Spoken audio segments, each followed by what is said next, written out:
Islam melarang, kita dilarang oleh Nabi kita tidur menjelang maghrib, betul?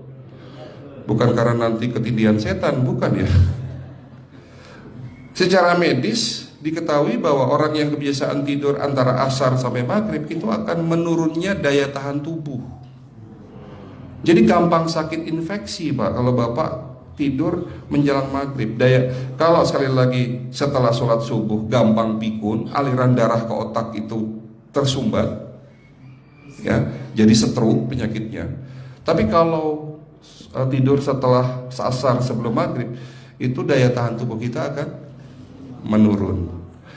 Materi terakhir ini 6 langkah praktis, ya, Bapak bisa lakukan di rumah mulai hari ini.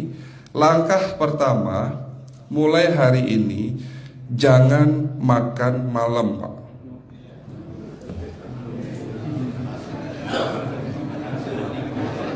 Ya, ala bisa karena biasa.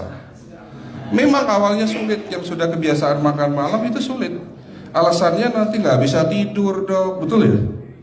Nanti perutnya kembung, mual dan sebagainya. Itu karena kebiasaan. Dulu pun saya begitu. Tapi kalau sekali-sekali boleh, Pak. Misalnya diundang hajatan gitu, tetangga ada yang kawinan, hajatan, ya udah apa-apa, menghargai itu makan malam. Tapi sekali-sekali itu. Tapi kalau tiap hari ini yang nggak boleh, betul ya, Pak? Jangan makan berlebihan dan jangan makan malam. Makan sate boleh nggak, Pak? Boleh, siapa bilang nggak boleh? Sate itu, Bapak tahu daging kambing. Daging kambing, daging domba adalah makanan sehat, tidak berkolesterol. Yang kolesterol itu lemaknya, Pak. Tapi kalau Bapak makan daging murni, dagingnya tok, ya sehat, Pak. Yang nggak boleh itu santannya. Jadi makan gulai itu jangan, kalau gulai sate aja udah, ya, ataupun dibuat apalah, dibuat empal, ya. Oke, itu yang pertama. Yang kedua, tolong catat, jangan tidur larut malam, Pak. Batasan tidur jam berapa, Pak? Jam 11 paling telat. Jadi jam 10 harus sudah tidur. Kenapa? Apa penjelasan medisnya? Orang yang tidur di atas jam 11 akan terganggu fungsi livernya, Pak. Dimana liver kita ini fungsinya banyak. Ya, ada 500 fungsi liver loh, Pak. Fungsi jantung ada berapa, Pak?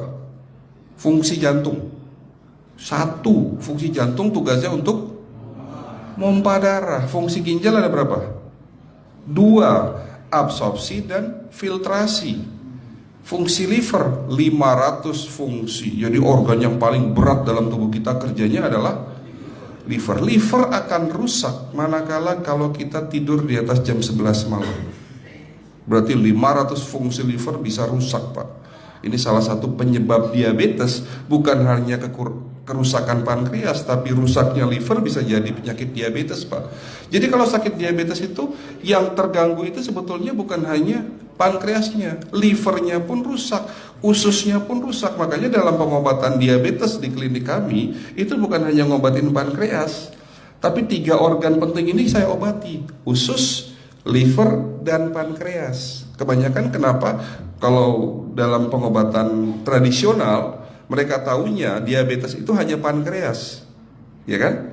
Tapi di sini dalam pengobatan holistik, orang yang kena liver itu 3 organ ini pasti rusak: usus, liver, dan pankreas. Salah satu penyebab dari kerusakan liver akibat kebiasaan tidur larut malam. Jadi salah satu penyebab diabetes pun bisa karena tidur larut malam. Ya, batasan tidur jam berapa? Sekali lagi, jam 11 harus sudah tidur pulas. Jadi jam 10, setengah 11 paling lambat kita harus tidur pulas. Nanti setelah jam 1 boleh bangun. Yang penting jam 11 sampai jam 1 ini harus tidur pulas. Jadi kalau Bapak mau sholat tahajud jam 2, setengah 3 ya monggo, ya. Oke, itu yang kedua. Yang ketiga, air putih, Pak, dijaga 2 liter sehari. Bagaimana cara minumnya yang baik? Rasulullah sudah ngajarin kita ada 6 sunnah. Harus duduk, pakai tangan kanan, seteguk demi seteguk, membaca basmalah di saat minum, diakhiri dengan alhamdulillah, kan begitu. Ya, pagi hari minum 1 gelas bangun tidur sebelum sholat subuh. Setelah sholat subuh boleh teh, tapi juga dibilas dengan 1 gelas air putih. Sebelum mandi nanti Pak, minum air hangat. Kalau Bapak mandinya pakai air dingin boleh, tapi sebelum mandi minum air hangat, biar tubuh kita ini jangan terlalu dingin di saat kita kena air dingin. Sampai maghrib pastikan 2 liter sudah masuk dalam tubuh kita. Malam mau tidur, tolong perhatikan Ibu ya, malam mau tidur jangan banyak-banyak minum. Nggak boleh minum malam itu segelas sampai 2 gelas mau tidur. Cukup seteguk 2 teguk saja. Karena kalau sampai kita minum mau tidur 1 gelas besar, ginjalnya malah rusak Pak. Ya. Oke, itu yang ketiga. Yang keempat, puasa. Lakukan puasa secara rutin, insya Allah kita sehat. Nah, untuk penjelasan atau materi puasa nanti bisa hubungin staf saya. Nanti di bulan Ramadan tahun ini, kalau memang masih ada slot 1 sampai hari ke-20, saya bisa mengisi manasik kesehatan yang berkaitan dengan manfaat puasa untuk kesehatan. Insya Allah kalau memang masih ada slot waktunya, karena kita di bulan Ramadan hanya 20 hari kita mengisi manasik. Ya, oke, itu yang keempat. Langkah keempat. Langkah 1, 2, 3, 4. Langkah kelima. Nah, sebelum saya menjawab yang kelima, saya ingin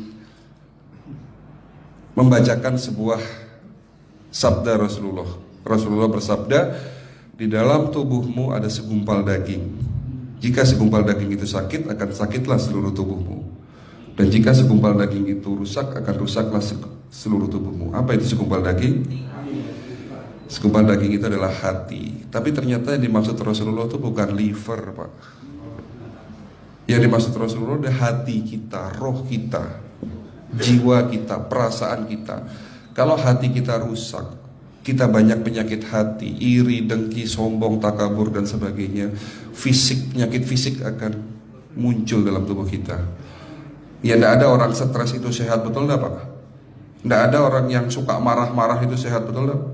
Bahkan Rasulullah menganjur senyum adalah ibadah. Senangkan orang lain, permudah urusan orang lain, insya Allah kita sehat. Ya, jadi itu langkah ke-5. Langkah 1 sampai langkah ke-5 sifatnya individual. Bapak bisa lakukan sendiri di rumah. Tapi langkah ke-6 ini butuh bantuan pihak dokter atau rumah sakit. Kira-kira langkah ke-6 apa Pak? Lakukan pemeriksaan sebelum sakit. Jadi periksa itu jangan nunggu sakit baru periksa. Jangan seperti kayak Bu Ustazah tadi, diajak periksa, jawabannya takut ketahuan penyakitnya. Setelah stroke baru datang ke klinik untuk minta diperiksa. Kalau sudah stroke susah nggak nyembuhinnya Pak? Kata kayak beliau nih, sudah 2 tahun tidak sembuh-sembuh karena sudah terlanjur stroke. Tapi kalau beliau melakukan general check up, mohon maaf ya Pak, kalau beliau melakukan general check up rutin, insya Allah tidak akan kena stroke, karena sebelum stroke sudah diobati dulu.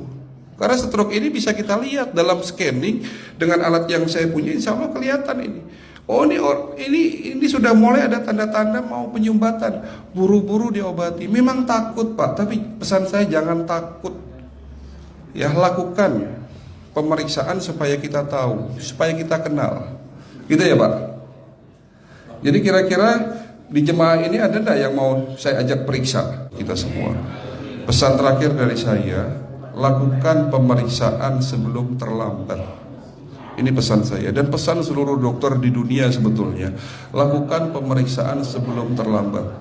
Ya, karena dengan kita melakukan pemeriksaan kita akan kenal tubuh kita. Kalau sudah kenal kita akan sayang sama tubuh kita. Betul Pak? Ada pepatah mengatakan tidak kenal tidak sayang.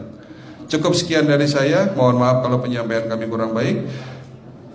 Akhirul kalam, wabillahi taufiq wal hidayah. Wassalamualaikum warahmatullahi wabarakatuh.